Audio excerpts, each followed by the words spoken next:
You ever notice how the second someone says you're not allowed to watch something, that becomes the only thing that you want to watch? It's like human nature has a built-in forbidden fruit feature. Tell us something's dangerous, disturbing, or morally corrupt, and you can catch us clicking on every sketchy link at 3 a.m. just to see what all the fuss is about. But banned media isn't just about curiosity. It's about power. It's about control. And it's about who gets to decide what we get to watch, hear, or even think. Every generation has had its too much moments. Movies that were too graphic. Songs that were too political. Books that were too real. Sometimes it's violence. Sometimes it's sex. And sometimes it's just about being a little too honest. And honesty tends to scare people sometimes. What's fascinating, though, is how these bans actually have the opposite effect. A film pulled from theaters for being morally obscene becomes a cult classic. A song banned from the radio becomes an anthem of rebellion. And even banned books, the ones that have been locked away from libraries, become required reading for another generation. It's like censorship accidentally gives these things immortality. And sure, maybe some of the stuff that we're talking about maybe deserved to be banned or censored. Some of it is genuinely disturbing, but other cases, it's ridiculous. There are examples of movies being banned for interracial love, or a music video being pulled because it made a politician or cops look bad. It's less about safety and it's more about ego. The people in charge protecting their own image under the guise of protecting the public. So today we're going to explore the fascinating, messed up world of banned media, the works of art that people tried to bury, burn, or erase from memory. We'll talk about the infamous ones that scarred audiences, the hidden gems that were misunderstood, and the forgotten pieces that pushed culture forward in ways no one expected. Think of this as a guided tour through humanity's collective overreaction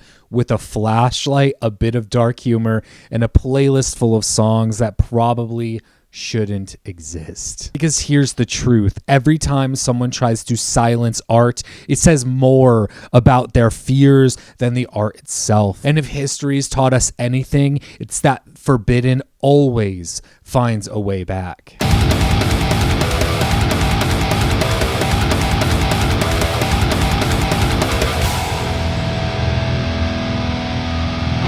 Have you ever had a friend tell you about something you should read or watch or listen to, and then you went to go find it and you couldn't find it anywhere?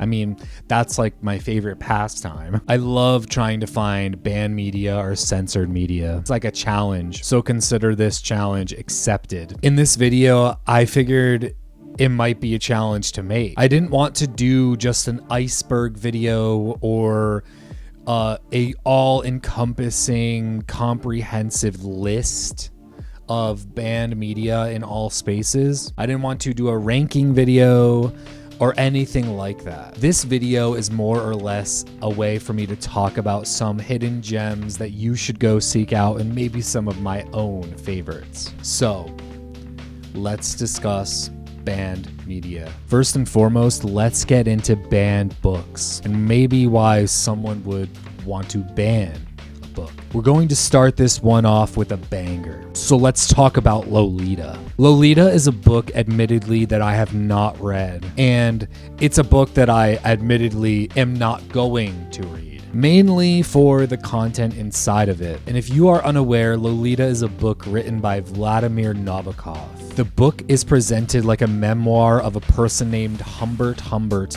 and it's about Humbert's obsession with a 12-year-old girl. The book goes into graphic territory, I guess.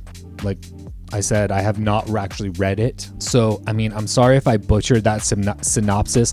I just kind of wanted to get something out on the table here. But this book was actually made into a movie. And then that movie was remade a couple of times. The book itself was actually banned in many places. But of course, America was not on that list. But It was banned in France almost immediately upon its release, and the United Kingdom as well.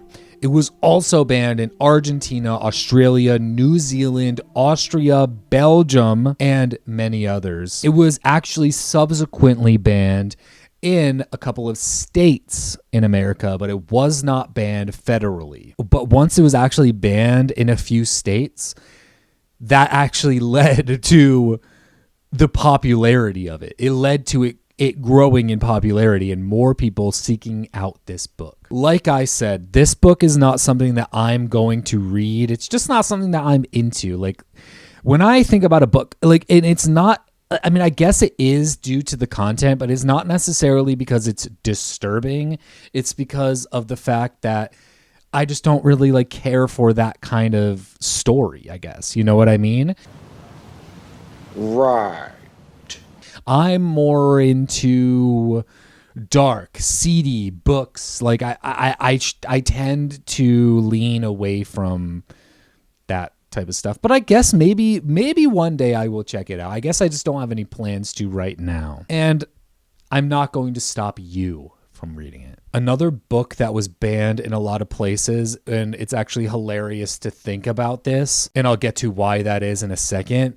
But the book is 1984 by George Orwell. The reason it's hilarious is because that book is about censorship.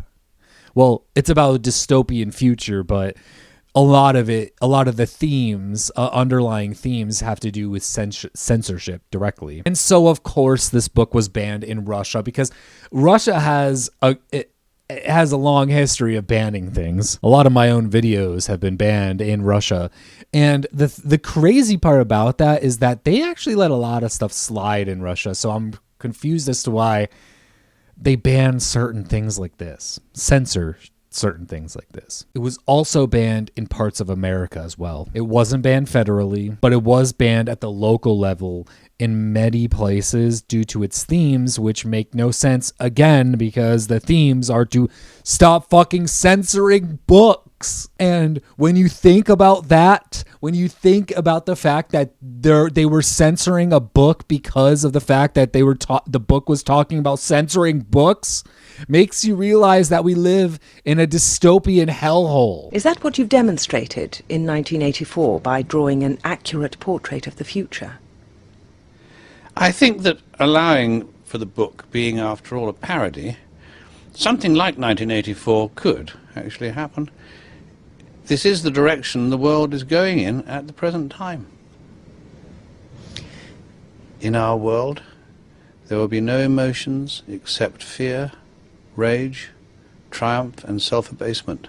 Other banned books include The Adventures of Tom Sawyer by Mark Twain. Banned almost immediately after it was released. Banned for apparently using racial slurs. But the thing about that is, the book came out in the 1800s. Now, let's think back to the 1800s. What was happening during that time?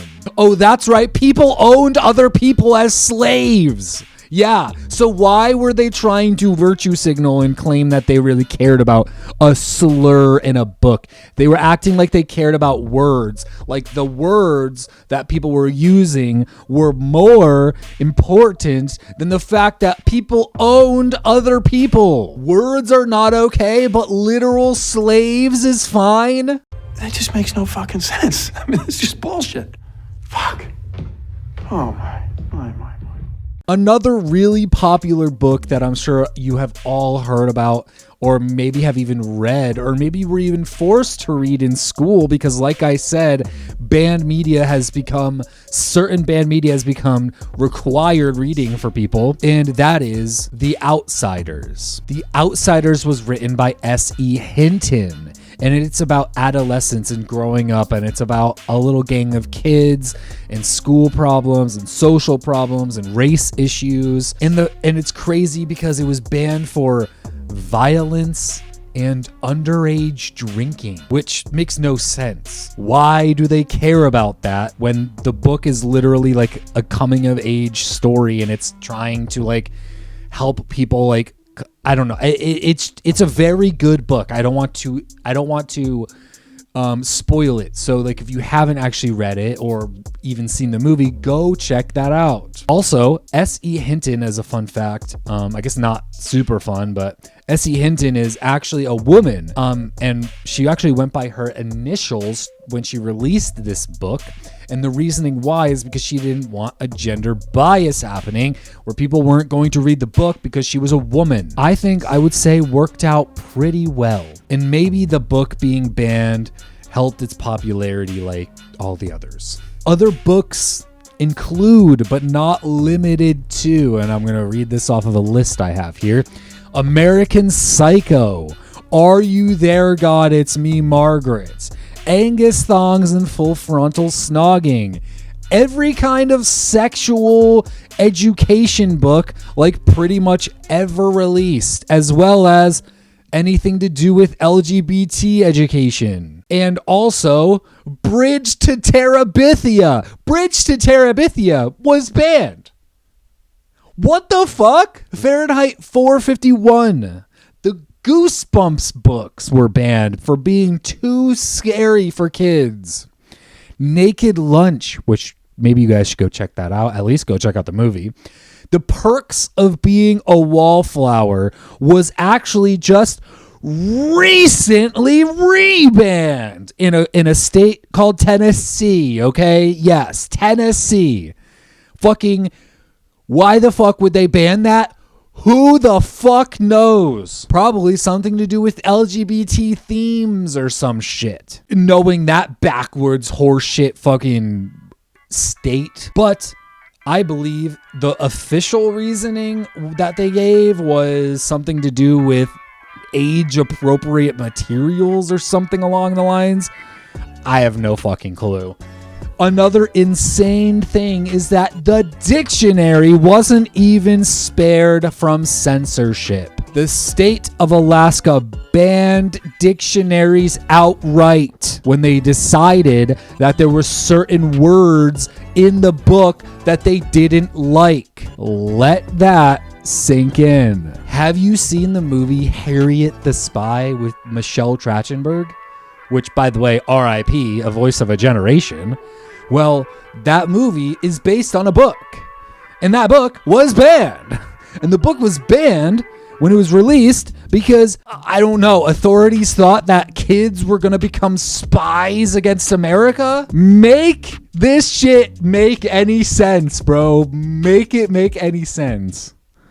I wish I was fucking joking. There are many, many, many more. And as we just heard, books are still being banned to this day. So there will be many more to come. Not all of these are horrendous, disgusting, morally corrupt writings. Some just speak out against whatever the hell authoritarianism is going on currently, and those in power seek to shut that down. It's sad, really. I mean, hell, do I want to read a book like Lolita? No. But am I going to stop you from reading the book? No.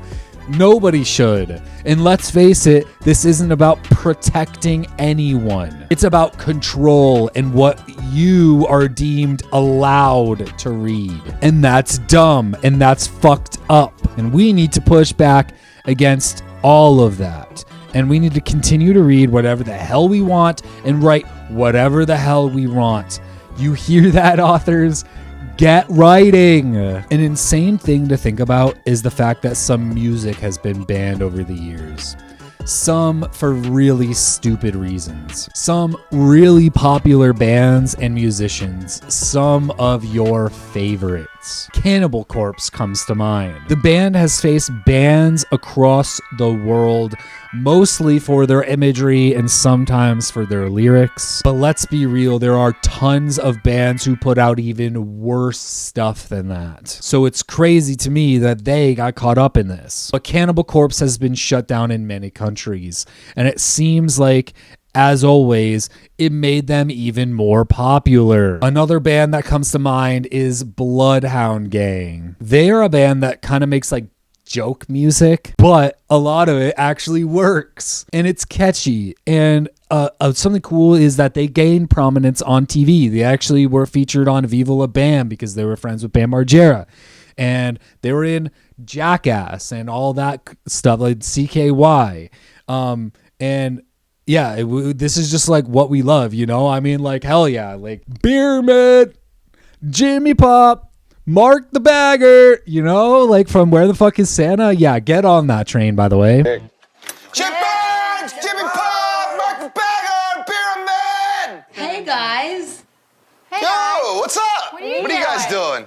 And I mean, that always gets stuck in my head. But the band was actually banned in Russia, believe it or not, which is so hard to believe. Because, right, Russia just like lets everything uncensored, right? Just kidding. But of course, they were banned because their bass player, Jared Hasselhoff, yes, that's his name, decided to put a Russian flag down his pants and rub his crotch with it and then yelled, "Don't tell Putin about this." So, of course, they were kicked off the stage, kicked out of the country, and never allowed back. The Cure, the band The Cure, put out a song called Killing an Arab, which got banned for reasons you can probably expect. The song was actually not a call to action, and it wasn't a racist song. But that didn't stop the BBC and other places from banning the song outright. And also venues banning the song from being played live. And apparently the band has even changed the lyrics of this song so they can play it live, just so they could avoid the controversies. Another really popular and well-known song that is basically still banned to this day is a song called Cop Killer by Body Count. Cop Killer is about the, well, age-old tradition of killing some pigs, if you know what I mean. But it was actually Ice-T, the actor, the famous, infamous actor who was on Law and Order SVU. He is the vocalist of Body Count. He is the one that wrote the song called Cop Killer. This, and because of the backlash, Ice-T actually went around and removed this song from the releases of this album. The album was recalled because of this song. It became a huge sensation across the nation. Politicians were upset. Cops were upset. Unions for cops were upset. And they basically lobbied the government to force the record label to recall this record. And Ice-T to this day has basically said, like, we're not releasing this shit. I don't think it's on streaming anywhere. It is on YouTube. And I think at least more recently, they started to actually play this song live again because, believe it or not, Body Count still fucks and Body Count still plays live. It's like, why was this song banned to begin with? Why do you think they made that song to begin with, like to start with? Think about it for a second. Why would they make a song about killing cops? And then why would they go and ban the song? It's literally like they almost wrote the song for that very reason. So maybe get over it. A lot of popular bands and musicians, though, that you know, from Queen to Metallica to Limp Bizkit, all at some point have been banned in many countries. But you know what's not banned? There's a band called Thy Art Is Murder, okay? Which, by the way, they're not bad. But their first ever album, their first ever EP, I should say, that they released, has a song on it called Whore to a Chainsaw. Can you guess what that song's about? Yeah, it's about literally chopping women up with a chainsaw. And by the way, they actually had to kick out the guy who wrote that song, the singer. Not because of, like, some random shit.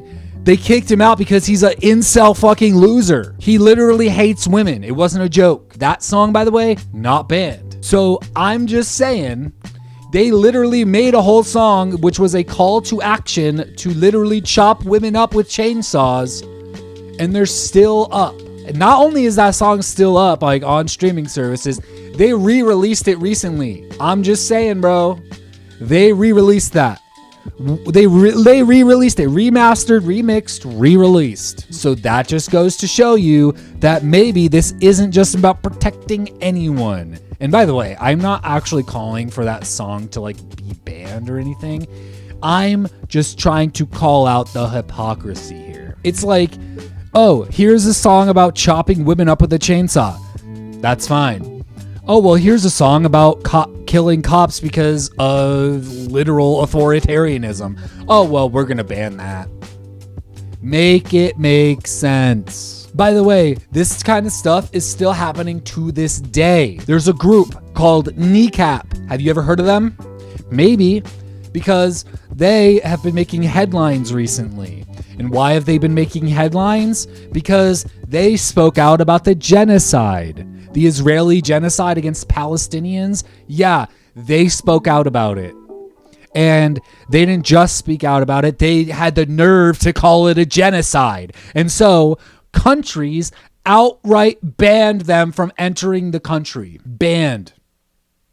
Because they called it a genocide. And by the way, don't even come into my comment section and think you're going to leave some bullshit ass comment about that. No. It ain't happening, bro. I don't want to hear your stupid fucking opinion about it. I don't want to hear it, dude.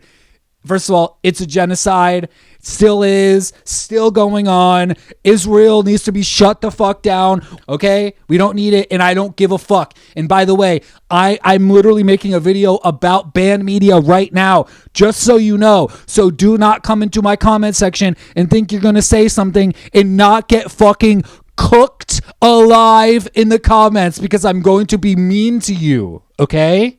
I'm going to be mean to you. This is literally me putting my foot down, so don't come into my comments and fucking spout your fucking bullshit about Israel or fucking whatever the fuck. I don't care. On the flip side of that coin, there was another group that was banned due to some of the stuff that has been happening over in Israel and Palestine. And that band is Disturbed, except it took people very long to come around to this, and I don't know why. What I'm trying to say is David Draymond, for the last 3 years, has been saying that it's not a genocide, and literally went as far as sending bombs himself over to Palestine to blow them up. Literally went over there and put his name on a bunch of bombs that were going to blow up Palestinians. Yes, that is fucked up. Do I think that he deserves to be banned everywhere? Maybe not. Like, when I say that, do I think like his music deserves to be banned anywhere? Maybe not. But at the same time, I feel like that's more egregious than just literally vocally sticking up for somebody that's being blown the fuck up. I feel like that's like not a fucking crazy thing to do, right? But here these countries are full countries banning Kneecap. Disturbed, by the way, when I said that they were banned in like 2 venues. Hell, Led Zeppelin has been banned before for having long hair. And I don't understand how masses of people just support this behavior. People are fine with shutting down bands and banning their music because they don't like their hair or political views or something along those lines, and it makes no sense. Rammstein has apparently been banned from where they're from in Germany. They were banned because they literally made a whole music video that was basically just porn, like literal dicks and balls. Like actually, like full-blown. Yeah, you know, they full blown. Other artists that have been banned for one reason or another include, but not limited to, like I mentioned, Disturbed, Rage Against the Machine, The Beatles. And by the way, when I say Disturbed, I mean I think their music was banned in a couple of countries for the themes. The Beatles, John Lennon, ABBA, Pink Floyd, AC/DC, Cardi B, The Game, the rapper, Pop Smoke, the rapper, Queen, and many, many, many more. Listen, music has always been about more than just sound. It's rebellion. It's escape. It's a heartbeat for people who are unheard and who want to let loose. Every time a song gets banned, whether it's for the lyrics, its messaging, or just the fear that it sparks, it reveals something deeper about the world around it. It's never really about the song itself. It's about control. It's about who gets to speak and who doesn't. But the truth is, music always finds a way. You can pull it from the radio, delete it from streaming platforms, bury it under the ground and under government orders, but the sound will travel. It leaks through headphones. It passes from one generation to the next, and it will survive through bootlegs, whispers, and memories. Because the thing about art is, once it connects with someone, it's unstoppable. So maybe banned music isn't just a casualty of censorship. Maybe it's proof that art still matters. Proof that a song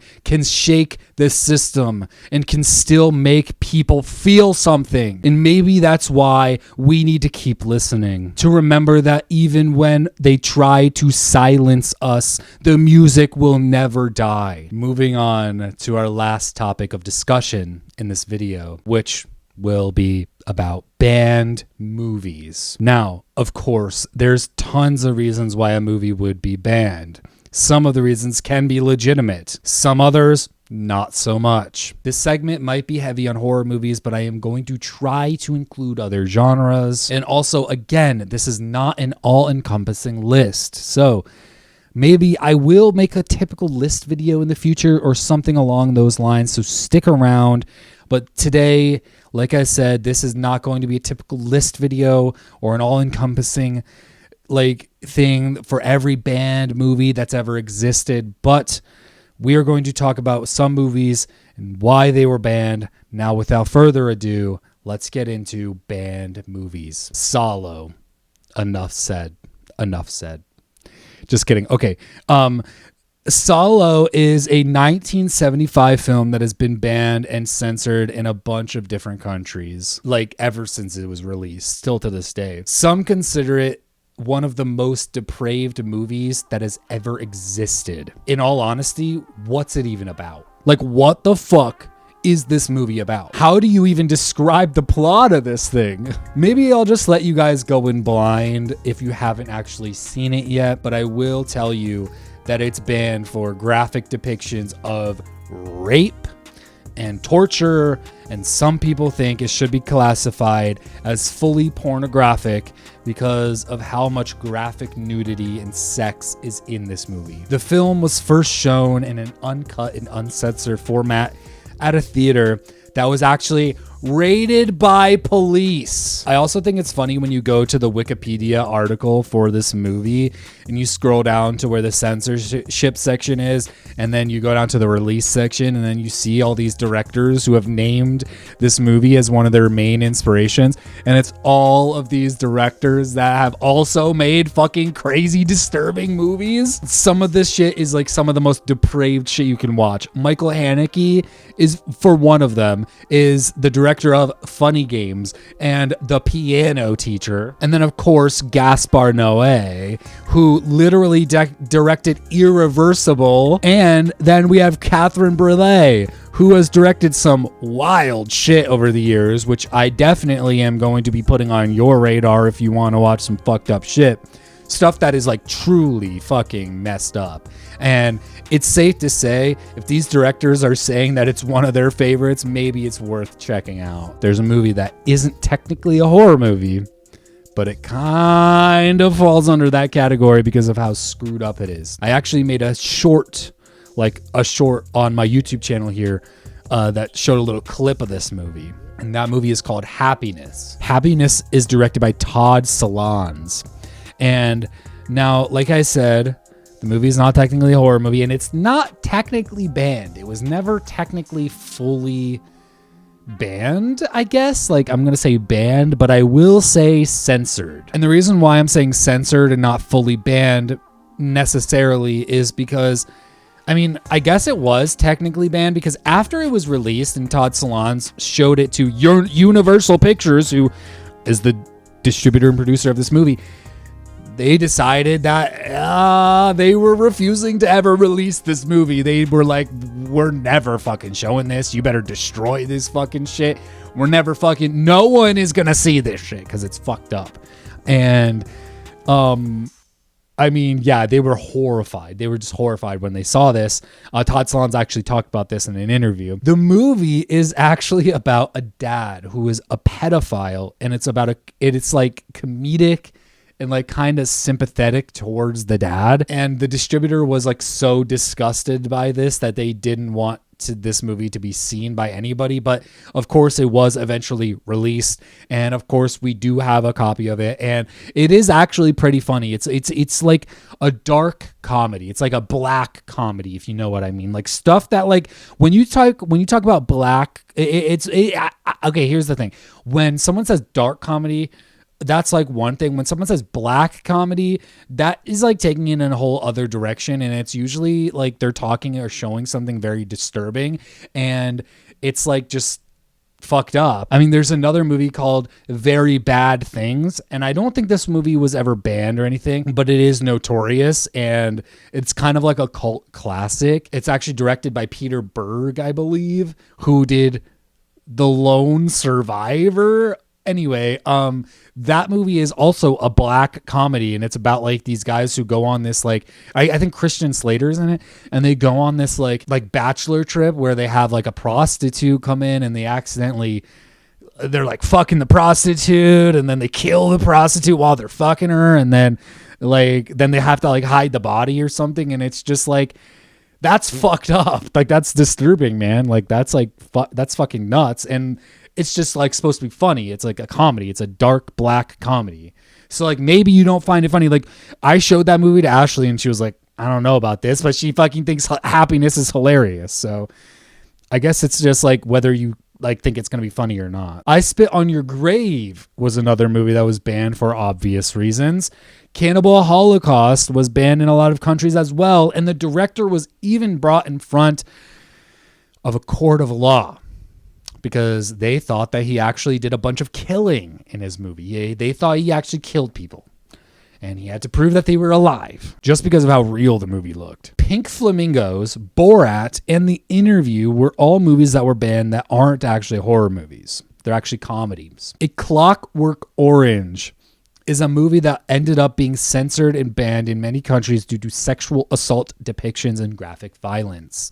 And can you sense a theme here? A lot of these movies have like some weird sexual shit going on. There's actually, on a small side tangent, which I didn't actually put into this script, there's a man named Lucifer Valentine, and actually Reckless Ben, the YouTuber Reckless Ben, actually just did like a little bit of a deep dive. Not too much, but like did a little bit of a deep dive into him. Not like I said, not too deep, but Lucifer Valentine's like pretty bad guy. And he actually made these movies like the Slaughter Vomit dolls, and it's like pretty fucking disgusting. Ashley and I tried to watch one of them, and this was like a movie that we had to turn off, but like it's pretty fucked up. And like he was like, there's people like actually vomiting, people actually doing drugs, like doing real drugs. It's kind of like like half snuff film, half real. And like there's like a part where they're like chopping girls' heads off, making it look real, fucking sewing girls' vaginas up. Like, it's insane, okay? And but like when I say insane, like I mean like in a bad way. Like it's pretty much universally known that this guy is like was like tricking these women into like doing this, and just very bad. And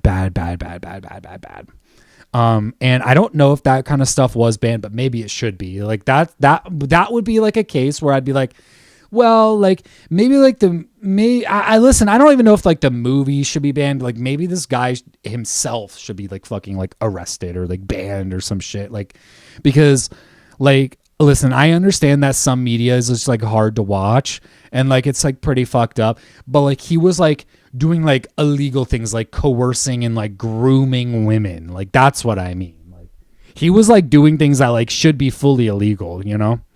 Anyway, let's get back into the video. Faces of Death is literally described as being banned in 46 countries. And that movie is actually a mockumentary, believe it or not. It's a fake documentary depicting real deaths that are not real. The real counterpart to that is actually called Traces of Death, which was also banned. But that one actually had real deaths, real footage of real deaths. I think the Bud Dwyer fucking suicide video is in that. Insane, by the way, if you haven't seen that. That's a pretty fucked up video. On to the Holy Grail film that is probably banned in the most places. You might have already seen it, or at least heard of it. Somebody probably has already told you about this movie, and then you said, I'm not going to fucking watch that. And this movie is called a Serbian film. This is like peak disturbing media. This is like one of like I said, one of the most banned movies ever. This movie is about a retired porn star who is called to do one more shoot, but it is something unimaginable, stuff I can't even talk about in this video. Straight up, like stuff I can't even mention. Like stuff that I can't mention, not even because of like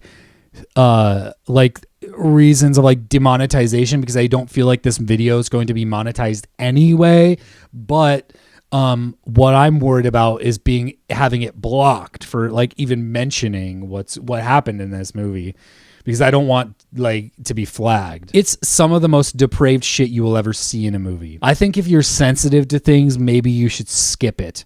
Don't seek it out, but maybe because I'm saying that, you're going to be like, I'm going to go watch this. It's a movie that I've seen a couple of times, the cut and uncut versions. It's pretty depraved. There's some movies that I personally think are even harder to watch than that one, but I might save that for another video. But a Serbian film was made, at least according to the director, it was made to push back against censorship rules. It was a way to send a message to authoritarian governments. And it's worth noting that most people don't buy into that description. They don't believe him. And most audiences think that this movie is too disgusting to even watch. If I described what was in this movie, you probably wouldn't want to go seek it out. Unless you're fucked up as like me, who like, listen, that's what this whole video is for. This video is for people who are as fucked up as me. You know, the thing about banned media is that it says a lot more about us than it does about the media itself. Every time something gets banned, a book, a song, a movie, it's because it poked at some nerve we weren't ready to talk about yet. It's like society collectively said, yeah, we're not emotionally prepared for that yet. But the funny part is that almost always makes people want to watch it or read it or listen to it even more. Like nothing boosts a piece of art's popularity more than like a government or a group of angry parents or somebody saying, don't consume this. We're curious creatures. Tell us something that we can't have, and suddenly it's the only thing that we want. And that's kind of the magic of banned media. Even if it's dark, weird, disturbing, or offensive, it's like a reflection of the human condition. It's the stuff that makes us uncomfortable, that forces us to ask why we're uncomfortable. Whether it's a violent film, a controversial song, or a book that questions authority, that tension is what keeps art alive. Because the moment that we start banning things just because they make us uneasy, we risk losing the exact thing that makes art powerful in the first place. The freedom to challenge ideas, to piss people off, and to make them feel something. And don't get me wrong, some stuff does get banned for legitimate reasons, whether it's hate speech or propaganda, maybe something genuinely harmful or somebody genuinely harmful, Lucifer Valentine.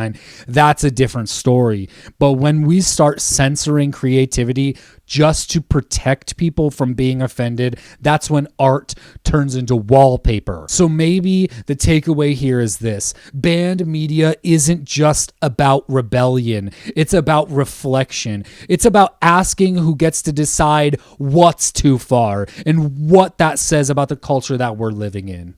And at the end of the day, art always finds a way through. You can burn the books, you can pull records off shelves, you can delete movies off streaming services, but if something matters, people will find it. They always do. So yeah, maybe instead of banning things, we should try to understand them. Maybe the things that we label dangerous or offensive are actually the things that could teach us the most. Anyway, that's my little TED Talk for today. If you enjoyed diving into this dark, weird world of band stuff, drop a like, drop a comment, subscribe if you haven't already, and Let me know in the comments, what's a piece of banned media that you actually love and that you think deserves a second chance? Because at the end of the day, censorship fades, but curiosity doesn't.